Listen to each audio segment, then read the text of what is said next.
हरे कृष्ण। श्रीमद् भगवद गीता यथारूप अध्याय 1 श्लोक संख्या 24।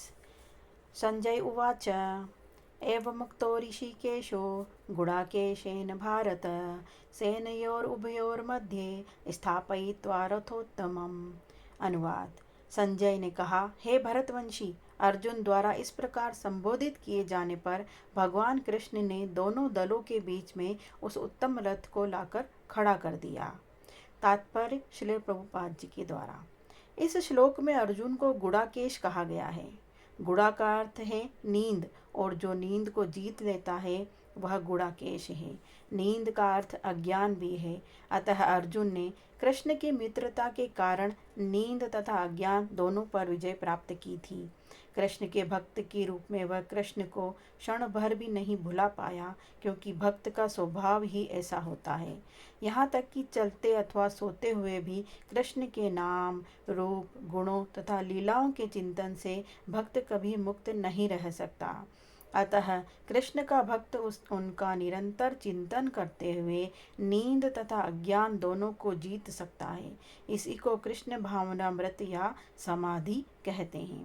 प्रत्येक जीव की इंद्रियों तथा मन के निर्देशक अर्थात ऋषिकेश के रूप में कृष्ण अर्जुन के मंतव्य को समझ गए कि वह क्यों सेनाओं के मध्य में रथ को खड़ा करवाना चाहता है। अतः उन्होंने वैसा ही किया और वे इस प्रकार बोले। श्लोक संख्या 25। भीष्म द्रोण प्रमुक्तः सर्वेषां च महिक्षिताम् उवाच पार्थ पश्येतान् संवेतान् कुरुनीति। अनुवाद। भीष्म द्रोण तथा विश्व भर के अन्य समस्त राजाओं के सामने भगवान ने कहा कि हे पार्थ, यहाँ पर एकत्र सारे कुरुओं को देखो। तात्पर्य प्रभुपाद के द्वारा। समस्त जीवों के परमात्मा स्वरूप भगवान कृष्ण यह जानते थे कि अर्जुन के मन में क्या बीत रहा है। इस प्रसंग में ऋषिकेश शब्द का प्रयोग सूचित करता है कि वे सब कुछ जानते थे। इसी प्रकार पार्थ शब्द अर्थात प्रथा या कुंती पुत्र भी अर्जुन के लिए प्रयुक्त होने के कारण महत्वपूर्ण है। मित्र के रूप में वे अर्जुन को बता देना चाहते थे कि चूंकि अर्जुन उनके पिता वसुदेव की बहन प्रथा का पुत्र था, इसलिए उन्होंने अर्जुन का सारथी बनना स्वीकार किया था। किंतु जब उन्होंने अर्जुन से कुरुओं को देखो कहा, तो इससे उनका अभिप्राय क्या था? क्या अर्जुन वहीं पर रुककर युद्ध करना नहीं चाहता था? कृष्ण को अपनी बुआ प्रथा के पुत्र से कभी भी ऐसी आशा नहीं थी। इस प्रकार से कृष्ण ने अपने मित्र की मनः स्थिति की पूर्व सूचना परिहासवश दी है। श्लोक संख्या 26।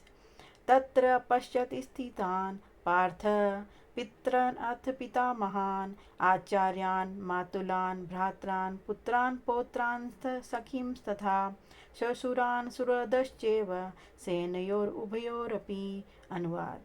अर्जुन ने वहाँ पर दोनों पक्षों की सेनाओं के मध्य में अपने चाचा, ताऊओं, पितामहों, गुरुओं, मामाओं, भाइयों, पुत्रों, पौत्रों, मित्रों, ससुरों और शुभचिंतकों को भी देखा। तात्पर्य प्रभुपाद जी के द्वारा। अर्जुन युद्ध भूमि में अपने सभी संबंधियों को देख सका। वह अपने पिता के समकालीन भूरिश्रवा जैसे व्यक्तियों, भीष्म तथा सोमदत्त जैसे पितामहों, द्रोणाचार्य तथा कृपाचार्य जैसे गुरुओं, शल्य तथा शकुनी जैसे मामाओं, दुर्योधन जैसे भाइयों, लक्ष्मण जैसे पुत्रों, अश्वत्थामा जैसे मित्रों एवं कृतवर्मा जैसे शुभचिंतकों को देख सका। वह उन सेनाओं को भी देख सका जिनमें उसके अनेक मित्र थे।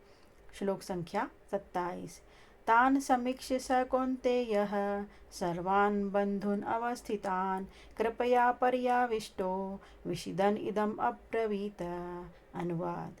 जब कुंती पुत्र अर्जुन ने मित्रों तथा संबंधियों की इन विभिन्न श्रेणियों को देखा, तो वह करुणा से अभिभूत हो गया और इस प्रकार बोला।